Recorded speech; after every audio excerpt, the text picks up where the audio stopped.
Welcome to Design Domination, where you'll learn to become a better, more business-savvy designer so you can dominate your competition.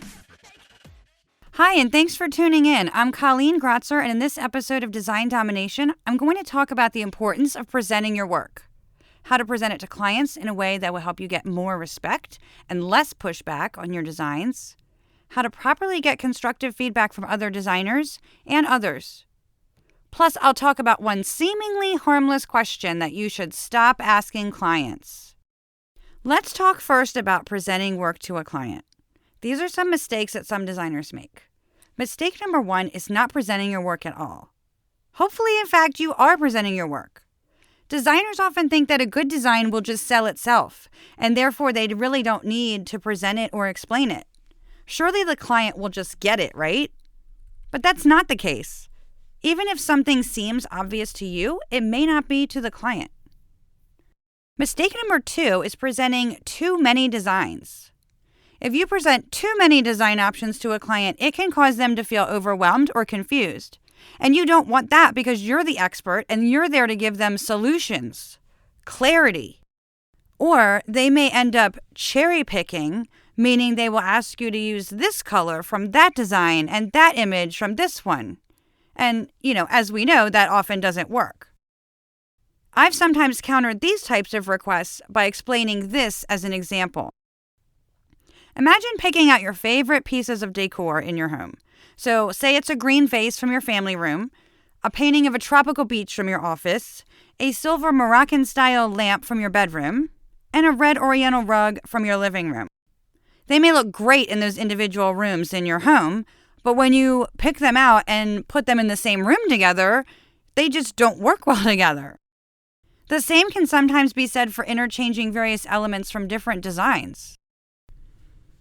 Mistake number 3 is not showing the work as it will print. It's important for clients to view proofs of flat pages so they can proofread the text for accuracy. I like sending PDFs so clients can easily mark any necessary edits using Acrobat's editing tools or with sticky notes. But if the piece is going to be printed and it has folds, I'll make a paper dummy, take a video of it, and send it as well, because then they can see how it folds and what you actually see when it opens and as it opens up. Mistake number 4 is asking what they think. Many designers will simply send a proof or mock-up and ask the client, "What do you think?" or say, "Let me know what you think." I've been guilty of this myself in the past, and I learned many years ago why it's actually detrimental to do this. It opens up a huge can of worms, and it often results in one or more of the following scenarios. One is asking that question will make you appear unsure about the work that you just created. Now, if you've done your research on the client, the project, and the audience, then you should be able to explain the choices that you made as part of your design process and why they're effective. Let's illustrate this with an example. You haven't been feeling well for some time and you go to a doctor. You go see him, he gives you a diagnosis, and then he asks you, "What do you think of that diagnosis?" Asking if you agree with it. How would that make you feel? Wouldn't you be like, "Oh my gosh, why did I come to this doctor? Does he not know what he's doing? I'm coming to him for answers, not the other way around." So that would cause you to lose trust in that doctor. So if you've done your homework and you have valid reasons to back up your design decisions and they relate to the client's objectives, then your confidence in having done so will build trust with that client.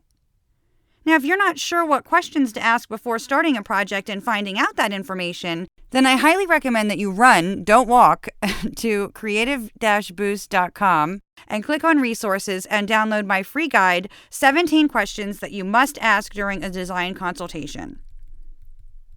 A second possible scenario is that asking that question will make it seem that you're not the expert. Instead, you could come across as an order taker, like you're looking for the client to take the lead and for them to be the judge of your work. But they've hired you for the expertise, so you have to act like it. Let's illustrate this point by comparing a gourmet chef and a cook at a fast food restaurant. So let's say for a special occasion, you hire a chef to come to your home and make dinner. Prior to that, the chef would probably ask you, about any foods that you may not like or might be allergic to.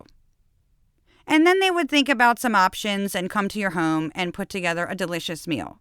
The chef knows which ingredients work well together, and they're not going to ask your opinion about which ingredients they should use to achieve that, right? Why not? Because they're the expert. You could go to a local fast food joint to get food if you don't feel like making something, right? You don't need a chef for that, and chefs are much more expensive. Fast food is about getting something fast and cheap. I know what I want, just give it to me. So you go there, you place an order, and a cook makes the food, and the cashier or customer service person assembles your order. You place an order from a predetermined menu. They follow provided recipes, and they put together the pieces of the order for you, almost like an assembly line, so it can get done in a systemized manner and quickly. They are the doers who execute this step-by-step process. The chef is a thinker, getting paid for his ideas and his expertise, not just the doing, not just making the meal. So when you ask what the client thinks, you're positioning yourself as the cook or cashier, not the chef, and the client is the one coming to you to place their order. You're seen as someone just executing their requests, the doer, and that design is a commodity. In these cases, the client often takes the lead and assumes the role of art director. Put this photo here, make the logo bigger, make this text bold, sweep the floor, Cinderella.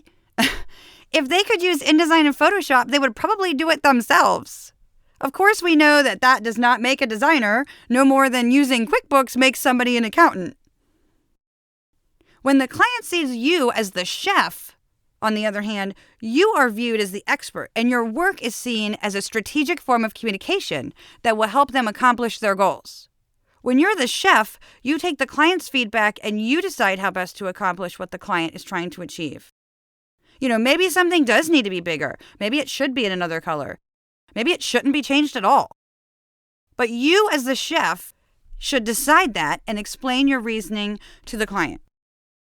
A lot of clients are clueless that there's, anything more involved in the design process than just like, oh, poof, an idea came to me and let me just, put it in InDesign or Illustrator or Photoshop now and, I'm done and I'm just going to show it to the client now. Like, they don't get that, there's a process behind it. There's thinking behind it and a lot of trashing ideas in the process, and that thinking is going to accomplish something. It's going to help them get more clients or customers. It's going to help them, sell a product. It's going to help them get more conversions on their website or be taken seriously with a more professional logo or something. So we have to educate clients about this, because this mentality of there's nothing more involved just contributes to clients continuing to think of design as a commodity.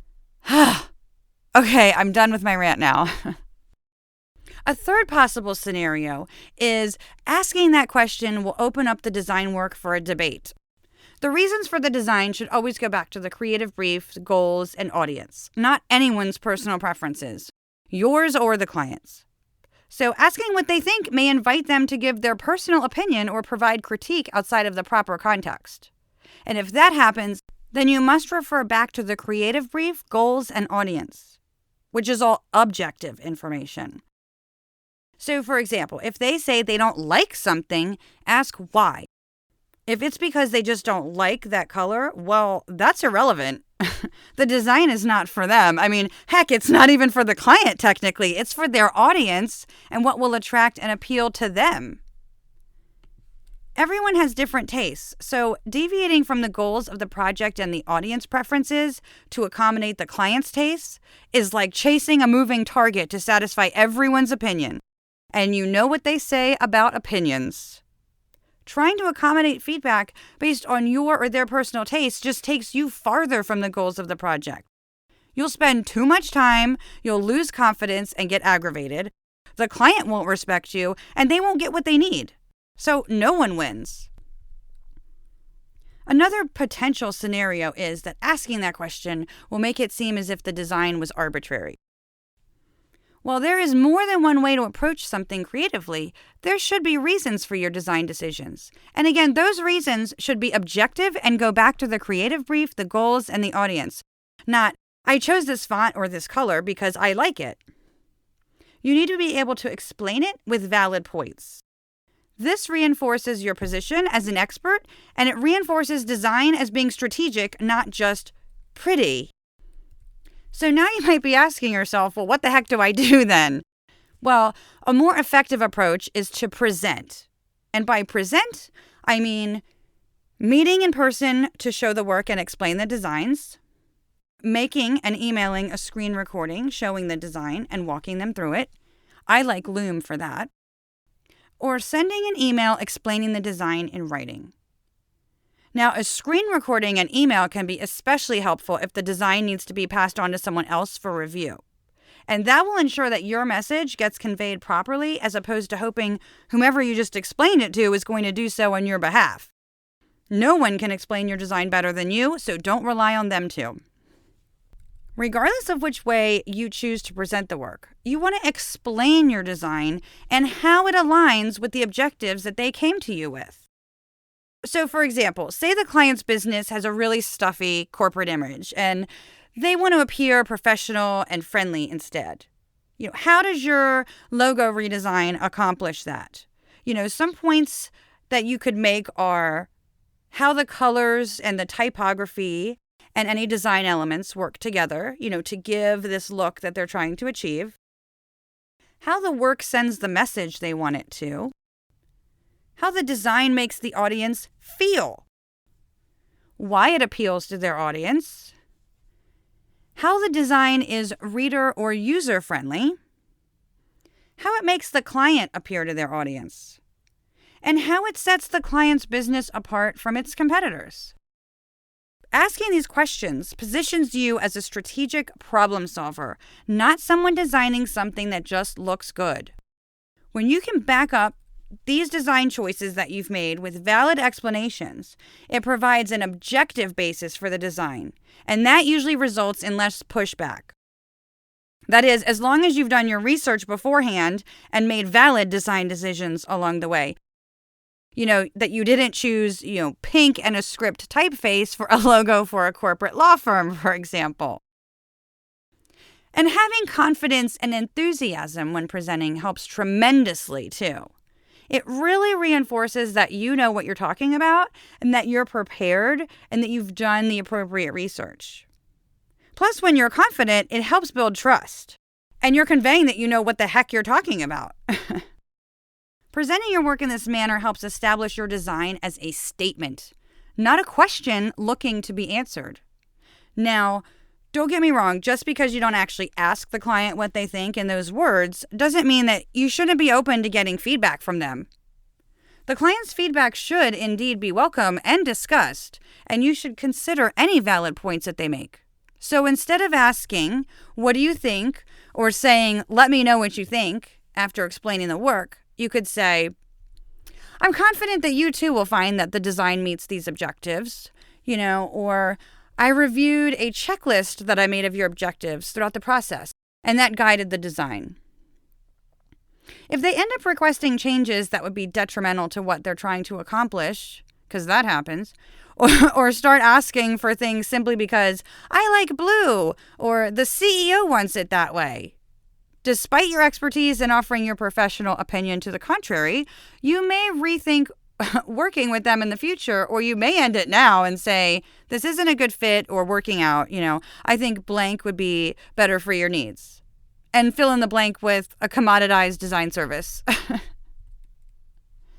Now, asking for critique or feedback from others. Before presenting your work to a client, you may want to, understandably get feedback from other designers. Asking for feedback from other designers is important because, it helps you improve your technical skills and challenge yourself creatively. But the first mistake, is asking the right people without providing context. So by that I mean, I often see designers asking, "What do you think?" about their design work in Facebook or LinkedIn groups or in graphic design forums. And sometimes they ask others to vote for their favorite from 2 or more provided design options. Usually the designer asking this question shows images of the work and leaves out pertinent background information about the purpose of the design. They get responses from other designers that run the gamut. "I vote for option 1. I think you should use blue instead. I don't like that font. I don't like the brown." When I see this, it concerns me. People are giving their opinions that are subjective, not objective, without getting the full story. And this approach usually results in you not getting appropriate feedback, and that certainly won't help you achieve a good result for your client. Also, this approach treats the design as if it's nothing more than a piece of visual artwork, like it's all about what it looks like. But design doesn't exist in a vacuum. It's a strategic form of communication. It serves a purpose. It's not there for decoration. A design can look pretty, but it needs to get results. It needs to evoke a response from the intended audience. It needs to make them do something, feel a certain way, make the client look a certain way, etc. Otherwise it's failed. So understanding whom the design needs to appeal to, their age, gender, occupation, industry, etc. And then what it needs to accomplish, what problem it needs to solve, make the business appear modern and cutting edge, for example, that's vital. So the solution to this when you're asking other designers is just to be sure to share some background information about the goals, the audience, etc., whether it's something you're designing for yourself or for a client. Mistake number 2 is asking the wrong people for feedback. Some designers may ask family and friends for their feedback. Well, this might sound harsh, but their opinions don't matter unless they're in your or your client's target audience. Otherwise, again, you risk getting unqualified advice if it's solely based on their personal preferences. Mistake number 3 is asking the right people the wrong questions. If you have the opportunity, it can be extremely helpful to get feedback from people who are actually in the client's target audience or your target audience, if it's for you. But the mistake that some designers make when doing this is asking the wrong questions. So, for example, don't ask them, "What do you think of this typeface? What do you think of this color?" Those are the how of the design, the pieces that you put together to accomplish a goal with the design. The audience is not qualified to talk to you about typefaces and colors, etc. It's up to you to figure out how to achieve what's intended. So instead, you would ask, how does this, meaning the design, not the typeface, not the color, how does this make you feel? Looking at this, how would you describe this business, product or service, whatever it may be? What type of business, product, or service do you think this is, just by looking at this design? Does this make you want to hire this company, buy this product, or donate to their cause? And the answers will help you assess whether or not what you've designed has achieved the desired effect. And if not, then you'll need to revisit the design and figure out why that's the case, and then what to change. So I hope these tips will help you take the lead, get more constructive feedback, get less pushback on your next project, so you can have more confidence in what you present to your clients, and then you can get results for them, and you'll be seen as the expert that they trust and will come to time and time again. So please let me know how these tips work out for you.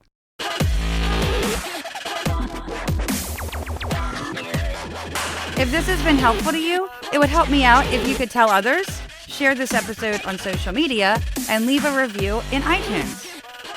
If you're interested in getting design mentoring to enhance your skills, or if you need help with a freelancing issue, go to creative-boost.com and click on coaching. And as always, I appreciate your feedback, so feel free to comment on the website under the episode or shoot me over an email at info@creative-boost.com.